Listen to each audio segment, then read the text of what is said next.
Mountains. Whenever I think about mountains, it feels like magic. Something so giant and majestic in this unreal world. It's been standing strong for hundreds and thousands of years. Huh. Even though I have never seen them for real, my stupid mind always feels like I'm in a different time and place whenever I think about mountains. And for the first time in my life, I went for the giants. This is my journey through the Himalayas, with the majestic giants to the base of the top of the world. Like everyone, I also planned the trip, and just like every time, nothing went anything as planned. I lost my luggage, missed my flights, everything was chaotic in the first. But since I have been planning this for a long time, I was prepared for all the dramas and I had extra few days, so it was fine. And I finally got to board the flight. Other than some technical issues with the plane on the runway and going back and forth again in the runways, the flight was pretty smooth. I had plenty of time for my research, so I know exactly where to sit on the plane so that I can have a good view. Tip number 1. If you are taking the flight from Kathmandu to Lukla, be sure that you have a seat on your left side. That's for sure the best side. And for the first time in my life, I get to see the Himalayas, the home of the giants. Day 1 was pretty smooth, from Lukla to Patking, a 200 meter descending to 2600 from 2800 meters. It's easy, no uphills, everything is going down, 2 or 3 hours maximum, piece of cake for everyone. But can't just finish the first day so nicely, can we? There was no electricity in Patking, so we decided to go further. I just said let me explain. My plan was to walk alone all the way to the base camp. Since it was the first trek ever in my life and it was also an high altitude trekking, I thought it will be good to have a porter. And I also made some friends from airport. So we continued all the way to Monjo and stopped there. If you are calculating the distance of the trip with the Google Maps, it's not accurate. It's more than what it shows. Map shows a total of 13 km to Monjo.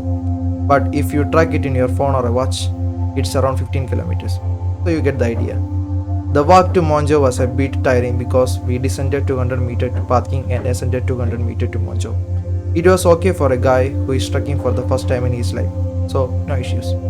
Day 2 started nice, had some breakfast and started early. Walking to Monjo the day before paid out well because walking to Namche Bazaar is no joke. If you are walking from Patking, you have an elevation of 800 meters and need to walk around 12 kilometers. Lucky for us, we did half of it yesterday. So, tip number 2. If you have extra time and energy on day 1, walk till Monjo. It will serve you well in day 2. Walking uphill to Namche is tiring. I was taking break like every 10 to 15 minutes. It's good too. Walking slowly will do you good. We are walking to an altitude of 3400 in Namche. You don't want any altitude issues. So, tip number 3. Walk slow and drink lots of water. You may not feel like drinking because of the cold, but you should drink. You don't want to be in pain the next day. After 5 hours, I reached Namche, a beautiful village. This is the last place to buy anything for your trekking if you miss some. Also, last place to withdraw money on the way up.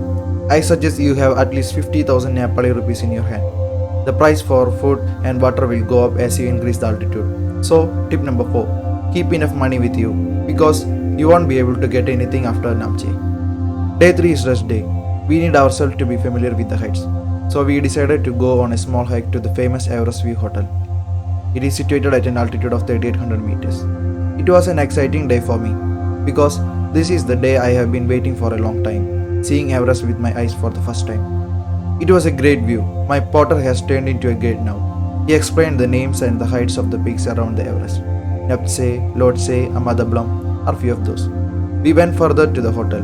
The hiking is okay, not that steep. A good one for the rest day. Had some food, took some great photos and headed back to the tea house. We will be staying in the same tea house for the second day. So I made some friends from there and we all decided to travel together to the base camp. It's day 4 and we are going to Ngima, a village situated at an altitude of 3800 meters. Had a quick breakfast and started off early. I need to start early. I'm a slow walker. It is suggested to reach your destination before evening. It will be foggy and cold mostly after 3 pm. And here comes tip number 5. Start early so that you can get good views and less cold. You will be seeing a lot of Everest and other peaks from day 4 and you will have plenty of time to get those photos. So don't worry. There is a monastery Ngima. It is a nice place to relax your mind after these hard walks. So go and visit that place if you have time. It is refreshing. Once you get a hold of the trekking, it is simple. Walk slow, drink more water, have good food. If you are taking care of these things, you mostly will be fine. Don't push yourself too much. Take breaks every then and now. That's how I did it on my day 5. This day we will be going to a height of 4400 meters to a village called Dingbuche, and we will have a rest day there. The day started with a great view of sunrise from the Everest. If you can, and if you are staying in the same place as me, try to get a room on the left side. Tip number 6, not actually a tip. If possible, try to get rooms with good views. The route are almost same as the other days. We'll get to see a lot of mountains. They are definitely getting bigger and more beautiful day by day. From this day, we had some issues. It was windy, like super windy. Cold and wind, not a good combination for you to have. Since there was no snowing, the path was full of dust and the wind was not helping it. Had to stop and cover your face and eyes a lot of time. But hey, there is no point complaining. You are in the nature, and this is how it is. Day 6 was a little dramatic in the morning. I wake up around 5:30 because of a huge noise, and I noticed that everything was shaking, like the whole building. I was able to see the crack on the roof, and my face was fully covered with dust. I had no clue at first what was happening. I was sure it was an earthquake, but it wasn't. It was the wind. A super strong wind which shook the tea house and took half of our neighbor's building. It was crazy. Nobody, even the guides at the house, have never had anything like that before. It was our rest day and we had to acclimatize. So we went on a small hiking to the nearest mountain with an altitude of 4900 meters and went to the other side to see Periche from above. Got to see some yaks and even saw a small desert-like sandy place on the mountain. How interesting. We had some card games in the night. Need to kill some time. Tip number 7. Have something backed up to kill some time. You will have plenty of extra time then and now. If you are traveling in season, you will have lots of people to talk. Off season, not so many people. Day 7. To an altitude of 1400 meters. A village called Lubuche. It is getting more colder now. It's -8 to -10 degrees in the morning. Need to wear extra layers to save yourself. The wind was getting worse. Since we start walking early and it is cold and windy, my hand fingers were frozen most of the time in the morning. Have to hold the pulse, no choice. I felt more stronger compared to my first days of trekking. I gained a bit of speed and was doing good. Everyone was lucky to not have any issues. Since it was off season and I was slow compared to others, I was walking alone for most of the time. My guide will be waiting for me somewhere far away. It is nice to be alone in the nature. No people around, no disturbance from others, just you and the nature. Walked a few hours to reach Lebuche. Walking few hours every day is the new normal now. It was the night before the big day, so we decided to enjoy at the night. We had a small party and had a dance. Oh god, so hard to dance in the high altitude. It's harder than walking uphill. So much energy for just few minutes, but it was fun though. And finally, day 8, the biggest day in the trip. We made some plans the day before, reaching to Gorakshep and then to EBC and have a dance at EBC, and to cover Kalapatar if the weather is clear. I didn't want to miss the fun at the base camp, so I started early to catch up with them, but I was staying at a different place in Gorakshep. I started and reached way early to Gorakshep, but unlucky me, the tea house delayed my food and I got delayed starting my walk to the base camp and missed them. Gorakshep is at a height of 5100 meters and base camp at an altitude of 5364 meters. The path was good, but it was super cold. If you are rich enough, you can get a horse ride to the base camp from Gorakshep for just 200 USD. And at last, after walking for 8 days and around 60 plus kilometers and an elevation of nearly 3000 meters, I finally made it to the base camp. I was so excited that I forgot to take a lot of planned photos at the base camp. I just lost it, just did whatever came to my mind. I was that much excited. This is one of the best achievements in my life so far. After spending some time at the base camp and watching the glacier behind, me and my guide decided to turn back. The weather was nice and we decided to go Kalapatar. And we went directly to Kalapatar. The route was a bit exciting. It wasn't the normal route. It was a route only few guides know, a direct way to Kalapatar. When he suggested that, I thought it will be fine, but it wasn't. There was no path, just walking through a mountain which had a landslide. The ground was not strong, everything was sloppy, the sand, the rock, everything was unbalanced. It was like walking on a broken glass, but it was fun though. We went to Pumeri base camp and from there, then to Kalapatar. We climbed Kalapatar only halfway, but the view was good. I started to base camp at 11 am in the morning. By the time I reached Kalapatar, it was already 4 pm. So we decided to head back.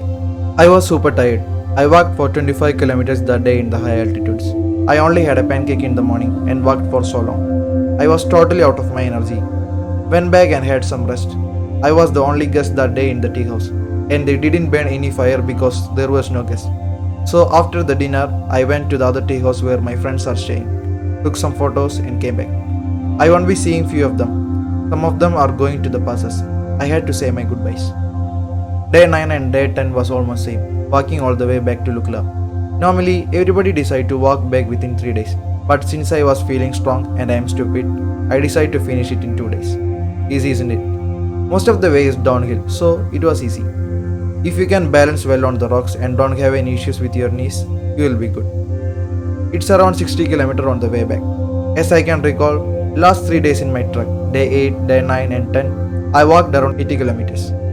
Good for me, but I don't regret it. After seeing Everest and Base Camp, the most exciting thing left to get in the Himalayas are to see some wildlife. On my first 8 days, I didn't see anything other than yaks and dogs. But on my day 9 and day 10, I hit jackpot.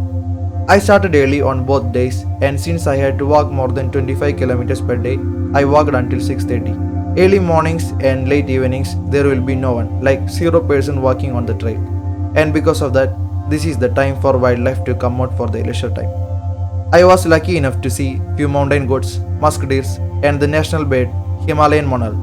I don't think this will be possible to see them in the busy walking time, and I was glad that I made that choice. And finally, after 10 days of walking, I went back to Kathmandu. After getting back to Kathmandu, the next most awaiting thing to do was to have a good bath. I haven't had any bath for the last week, so I had to. And after 2 weeks of excitement and pain, I was on my way back to home, filled with lot of beautiful memories. And I am sure of one thing, I am definitely coming back to Nepal. If you like my video, please consider subscribing to my channel to see more related contents. I will add the contact details of the guide who helped me on my trekking in the description. Feel free to contact him. Thanks for watching my video and see you on the next one.